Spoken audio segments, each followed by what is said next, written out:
Welcome to the third lecture of the course Network Analysis and Transmission Lines.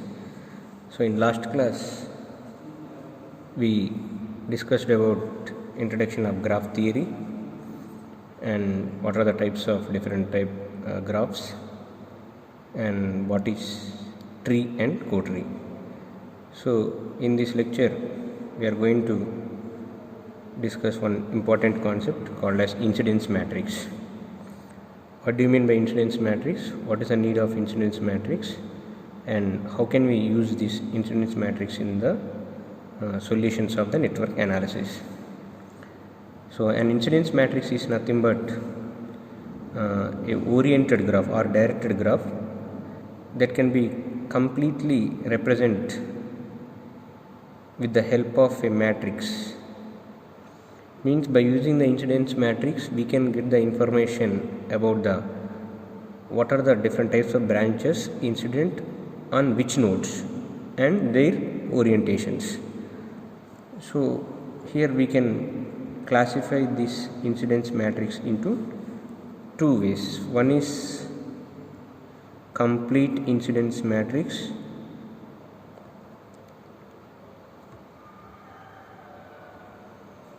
that can be represented with AA, and reduced incidence matrix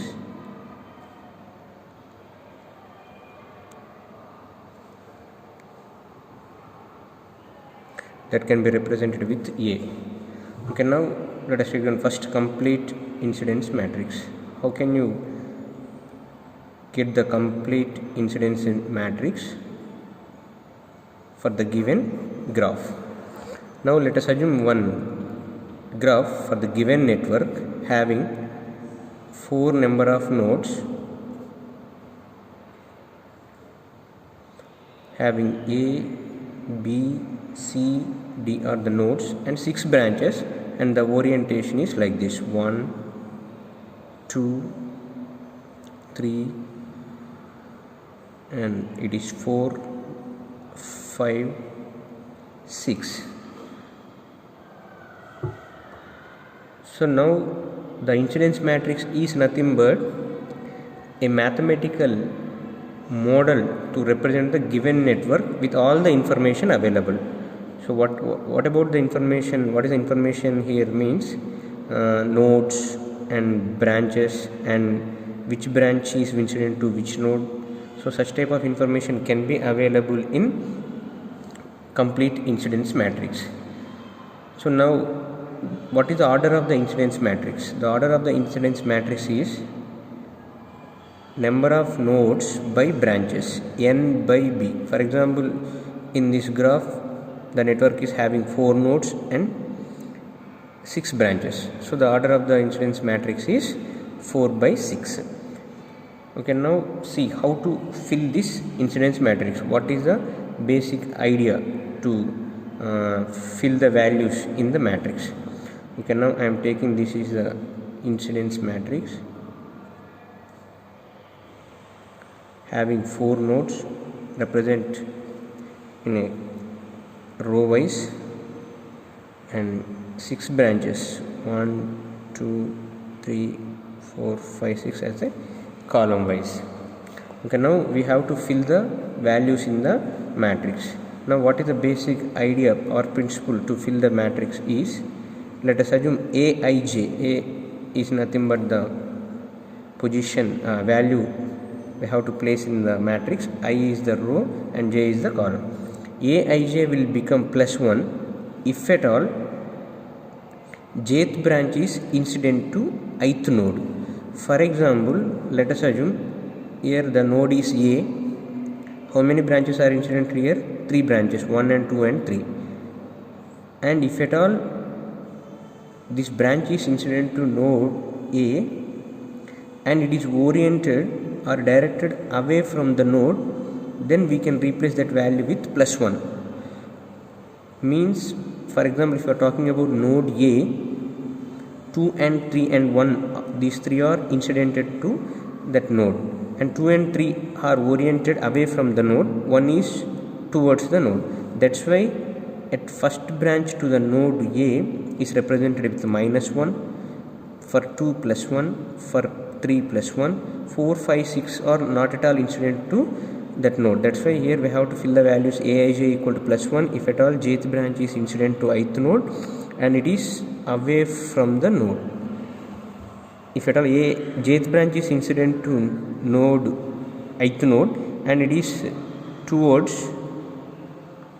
that can be replaced with minus 1. If at all jth branch is not at all incident to ith node, that can be replaced with 0. Now if you see the node A, 3 branches are incidented, in that 2 and 3 are away, 1 is towards. That's why away branches, for away branches I kept plus 1, towards minus 1, 4, 5, 6 are not at all incidented, that's why it is 0.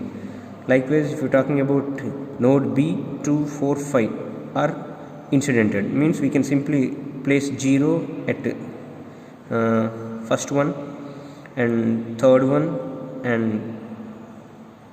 and fourth one also we incidented, right?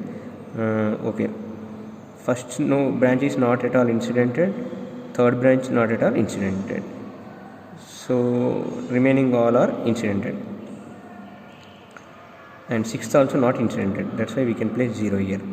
Okay, now 2 and 4 are towards means we have to place minus 1, 2 and 4 minus 1, 5 plus 1, 5 plus 1. Oh, now let us see the node C having 3 branches are incidented, 3, 4, 6, there you have to place the values, and remaining not at all incidented, that's just simply keep the zeros. Node 3 it is towards minus 1, node 4 it is away plus 1, node 6 it is away plus 1, and last node D, here 1, 5, 6, 1, 5, 6, these are incidented to that particular node, means remaining values we can simply put as a zeros. 1 it is away plus 1, 5 it is towards minus 1, 6 towards minus 1. Okay, this is the way one can fill the values in the incidence matrix. So by using this incidence matrix we can take down following, some important analysis. So how can we what is the information that we can get by using this incidence matrix? Means if you see this matrix, based on the values filled in the row, we can say that these are the branches incident to that particular node, and by seeing these column values we can simply say that the branch 1 is connected between A and D nodes. Likewise, we can get this information about the total graph. And what do you mean by reduced incidence matrix? If you remove this fourth node, means this is a ground node, or we can say reference node, that matrix simply we can call as a reduced incidence matrix. If at all reduced incidence matrix is given, we can fill the incidence matrix very clearly. Why? Because if you observe each column having 2 non-zero entries, minus 1 plus 1 plus 1 minus 1 plus 1 minus 1 minus 1 plus 1, means this branch is connected between the 2 nodes. Second branch is connected between A, B, third branch is connected between A and C. So whenever the branch is connected between the 2 nodes, for one node it should be away, for one node it should be towards. So when you consider the branch 1 connected between A and D, towards A it is, means automatically it's away from the node D. So whenever towards we place it with minus 1, obviously without C in the graph you can place the value at D is plus 1. So if you remove this row, that matrix we can call as a simply reduced incidence matrix. Okay, this is the way one can fill the incidence matrix, and by using this incidence matrix information we can get the